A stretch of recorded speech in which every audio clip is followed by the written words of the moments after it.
Bonjour, dans cette vidéo, nous allons apprendre à utiliser les boucles for et while en programmation Python. Les boucles servent à exécuter plusieurs fois une portion de code. Dans le cas où le nombre d'itérations est connu, on privilégie plutôt la boucle for. Si le nombre d'itérations n'est pas connu, on utiliserait plutôt la boucle while. Nous avons déjà vu un exemple d'utilisation de la boucle for quand nous avons parlé des collections. Je vous mettrai le lien vers cette vidéo dans la description. Notamment pour une liste de prénoms, Jean, Philippe et Michel, nous avons réussi à afficher une salutation personnalisée pour chaque prénom. Dans ce cours, nous allons approfondir nos connaissances et surtout faire quelques exercices pratiques ensemble. Commençons par un exercice simple. Pour une liste de nombres entiers, nous allons calculer les valeurs au carré et les afficher à l'écran. Je vous invite à ouvrir votre environnement de développement et à réaliser cet exercice avec moi. La liste X contient 7 nombres entiers, 2, 5, 6, 9, etc. On utilise une boucle for pour parcourir chaque élément de la liste.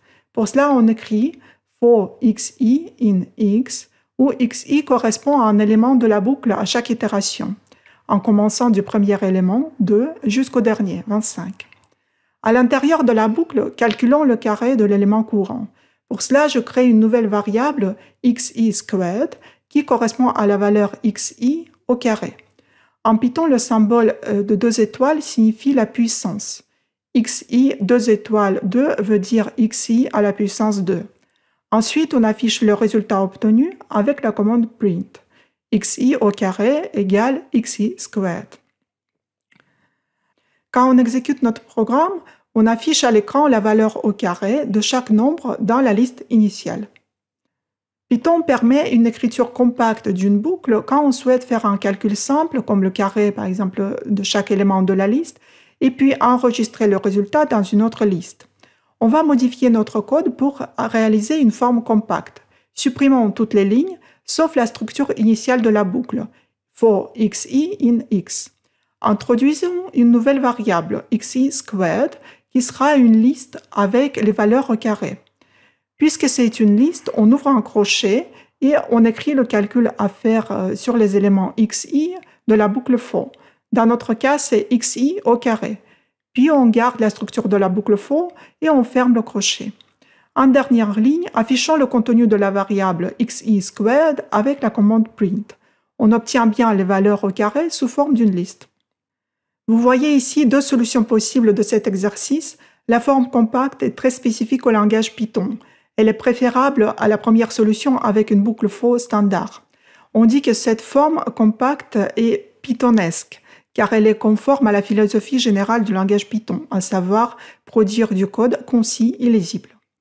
Voici un autre exercice pour la boucle for. Dans cet exercice, notre but est de trouver combien de solutions existent pour l'équation suivante. 3 puissance n plus 4 puissance n égale 5 puissance n. Concrètement, il nous faut trouver pour quel nombre entier n l'équation sera juste. Les amateurs des mathématiques peuvent sûrement trouver la réponse instantanément sans écrire le moindre code et même sans calculatrice. Si c'est votre cas et à ce stade vous avez déjà trouvé la solution, laissez s'il vous plaît un commentaire pour expliquer votre raisonnement, c'est très intéressant. Nous, on va résoudre numériquement cette équation avec Python. L'idée consiste à parcourir tous les nombres entiers de 0 à 1000 dans une boucle et pour chaque nombre tester si l'égalité de l'équation est vérifiée ou pas. Pour parcourir les nombres entiers de 0 à 1000, dans Python, il existe une fonction adaptée qui s'appelle range. Regardons comment on peut l'utiliser dans notre exemple. La fonction range s'écrit dans la signature de la boucle for.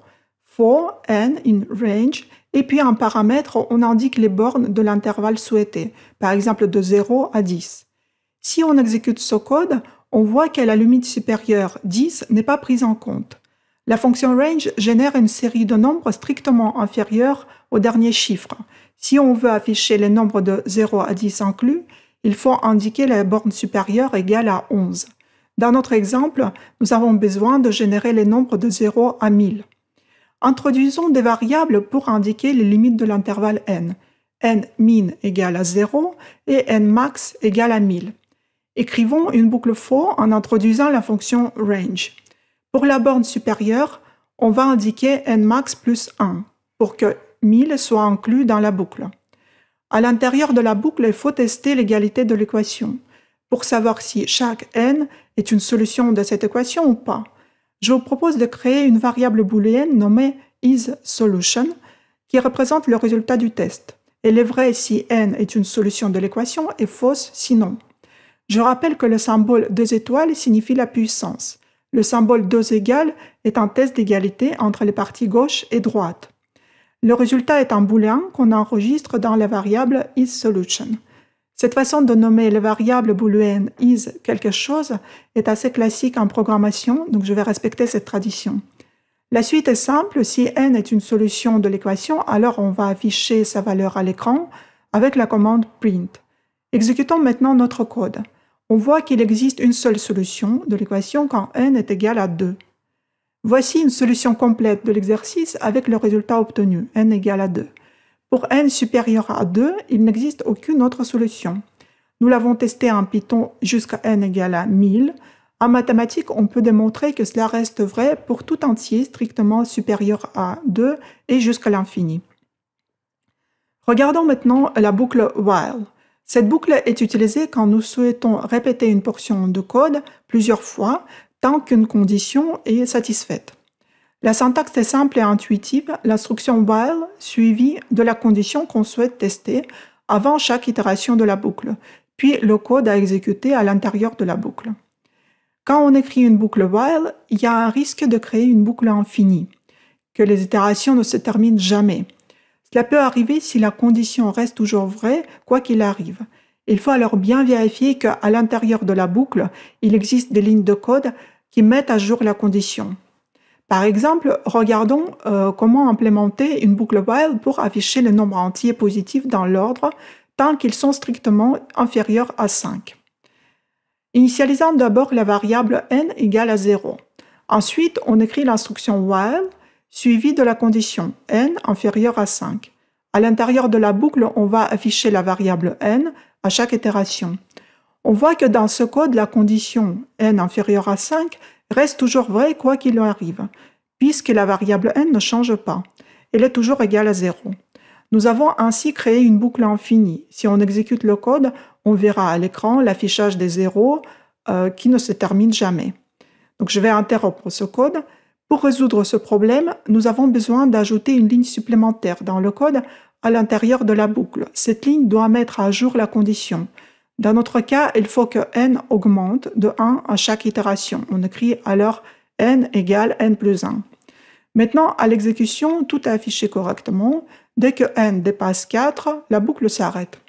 La boucle while est souvent utilisée pour implémenter la saisie à partir d'un terminal.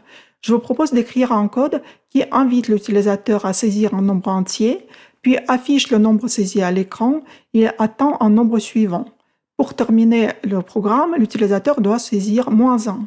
Tout d'abord, il faut connaître la commande qui permet de récupérer ce que l'utilisateur saisit au clavier. Cette commande s'appelle input. On peut écrire n égale input et entre les parenthèses, on met la phrase « Entrer en entier ». Cette phrase sera affichée à l'écran avant que le code ne se mette en phase d'attente de la saisie. Le résultat de la saisie sera enregistré dans la variable n.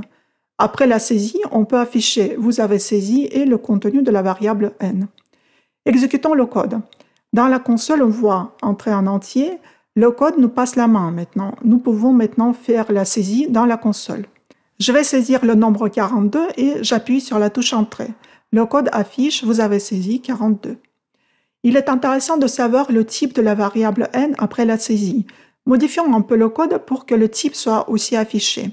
On voit que par défaut, Python récupère la saisie sous forme d'une chaîne de caractères. Si on veut que ce soit un entier et pas une chaîne de caractères, il faut faire une conversion explicite de type. Ajoutons la commande int devant input pour que Python tente de reconnaître la saisie en tant qu'un entier. Maintenant, si on exécute le code, on voit que le type de la variable n est bien int. Maintenant, nous pouvons écrire le code complet de cet exercice. Tout d'abord, créons une variable inputText qui contient le texte d'invitation pour la saisie qu'on affichera à l'utilisateur. Entrez en entier, sinon tapez -1 pour sortir du programme. À la deuxième ligne, on indique que le résultat de la saisie doit être enregistré dans la variable n. On fait une conversion de type pour que n soit en entier. Bien, maintenant il est temps d'écrire notre boucle while. Tant que n n'est pas égal à -1, on souhaite exécuter en boucle le code suivant. D'abord on affiche « Vous avez saisi le nombre n » et ensuite on invite à nouveau l'utilisateur à saisir un nombre entier. En dernière ligne, si la boucle est interrompue avec la saisie -1, on affiche la phrase « Programme terminé » et on termine le programme. Exécutons le code. L'utilisateur saisit 42. Puis, il peut saisir par exemple 36. Enfin, si l'utilisateur saisit -1, le programme se termine comme prévu. Notre code fonctionne correctement. Dans cet exemple, nous supposons que l'utilisateur ne saisit que des nombres entiers. Bien entendu, si l'utilisateur saisit autre chose, par exemple en texte, le code partira en erreur. On devrait introduire une gestion d'exception dans le code. On apprendra plus tard comment le faire dans les cours suivants. Dans les boucles for et while, on peut utiliser des instructions spécifiques. La première est l'instruction break. Elle permet d'interrompre la boucle à l'itération courante, par exemple dès qu'une condition est atteinte. La deuxième instruction s'appelle continue. Cette instruction interrompt l'itération courante et fait passer la boucle à son itération suivante. Elle s'utilise par exemple quand on souhaite sauter une itération particulière. Les instructions break et continue n'ont pas une utilisation très fréquente, mais parfois elles peuvent être bien pratiques. Qu'est-ce que nous avons appris dans ce cours? Nous savons maintenant que les boucles en Python servent à exécuter une portion de code plusieurs fois. La boucle for est utilisée quand le nombre d'itérations est connu. La boucle while est utilisée quand on souhaite tester une condition avant chaque itération. Le nombre d'itérations n'est pas connu dans ce cas. Enfin, quand on écrit une boucle while, il y a un risque de créer une boucle infinie qui ne se termine jamais. Il est important de vérifier dans le code que la condition est bien mise à jour à l'intérieur de la boucle. Merci d'avoir suivi ce cours avec moi. N'hésitez pas à laisser un commentaire si vous avez des remarques ou des questions et je vous souhaite une bonne journée.